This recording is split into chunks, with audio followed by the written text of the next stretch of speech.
Hormuz நீரிணையை திறக்க 22 நாடுகள் கூட்டறிக்கை. மத்திய கிழக்கு பிராந்தியத்தில் கடந்த 28ஆம் தேதி முதல் நடந்து வரும் போர் 4வது வாரத்தை அடைந்துள்ளது. ஈரான் மீது திடீரென போர் தொடுத்து அந்த நாட்டு அதி உயர் தலைவர் அயத்துல்லா அலி கமேனியை படுகொலை செய்த அமெரிக்காவும் இஸ்ரேலும் தொடர்ந்து அந்த நாட்டை தாக்கி வருகின்றன. இதனால் தலைநகர் தெஹ்ரான் உள்ளிட்ட பல பகுதிகள் நிர்மூலமாக்கப்பட்டுள்ளன. இந்த போரில் தங்கள் அதி உயர் தலைவரை முதல் நாளிலும் அடுத்தடுத்த நாட்களிலும் மேலும் பல தலைவர்களையும் பறிகொடுத்த ஈரான் அமெரிக்கா மற்றும் இஸ்ரேலுக்கு கடுமையான பதிலடி கொடுத்து வருகிறது. 3 வாரங்கள் மேலாக நடந்து வரும் இந்த போரில் ஈரான் முற்றிலும் சீரழிந்து விட்டதாக அமெரிக்க ஜனாதிபதி ட்ரம்ப் தெரிவிக்கிறார். குறிப்பாக ஈரானின் கடற்படைகள் விமானப்படைகள் அனைத்தும் நிர்மூலமாக்கப்பட்டு இருப்பதாக அமெரிக்கா அறிவித்தது. இப்படி வெற்றி களிப்பில் அமெரிக்கா இருந்து கொண்டிருக்கும் போதுதான் ஈரான் தனது அடுத்த ஆயுதத்தை இறக்கிவிட்டது. அதாவது 4000 கிலோமீட்டர் வரை சென்று தாக்கும் ஏவுகணையை யாரும் எதிர்பாராத வகையில் தளத்தில் இறக்கி அமெரிக்காவை மட்டுமின்றி ஒட்டுமொத்த உலக நாடுகளையும் அதிர்ச்சியில் ஆழ்த்தியது.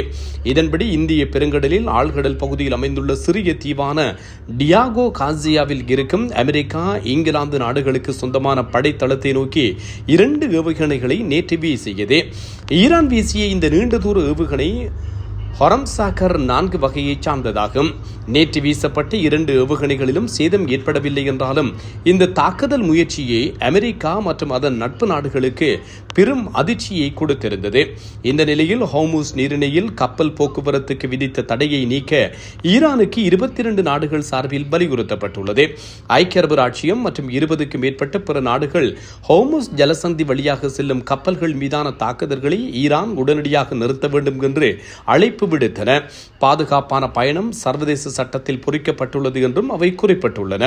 இதன்படி ஐக்கிய அரபு ராச்சியம், England, France, Germany, Italy, Netherlands, Japan, Canada, தென்கொரியா, New Zealand, Denmark, Latvia, Slovenia, Estonia, Norway, Sweden, Finland, செக் குடியரசு, ருமேனியா, பஹ்ரைன், லித்துவேனியா மற்றும் ஆஸ்திரேலியா ஆகிய நாடுகளின் தலைவர்கள் இணைந்து தாக்குதல்களை நிறுத்த கோரி ஒரு கூட்டறிக்கையை வெளியிட்டனர். அதில் வளைகுடாவில் ஆயுதமற்ற வர்த்தக கப்பல்கள் மீதான ஈரானின் சமீபத்திய தாக்குதல்களையும், எண்ணெய் மற்றும் எரிவாயு ஆலைகள் உள்ளிட்ட பொதுமக்களின் உள்கட்டமைப்புகள் மீதான தாக்குதல்களையும், ஈரானிய படைகளால் ஹோர்முஸ் நீரிணை நடைமுறையில் மூடப்பட்டிருப்பதையும் நாங்கள் வன்மையாக கண்டிக்கிறோம். தீவிரமடைந்து வரும் மோதல் குறித்து நாங்கள் எங்கள் ஆழ்ந்த கவலையை வெளிப்படுத்துகிறோம்.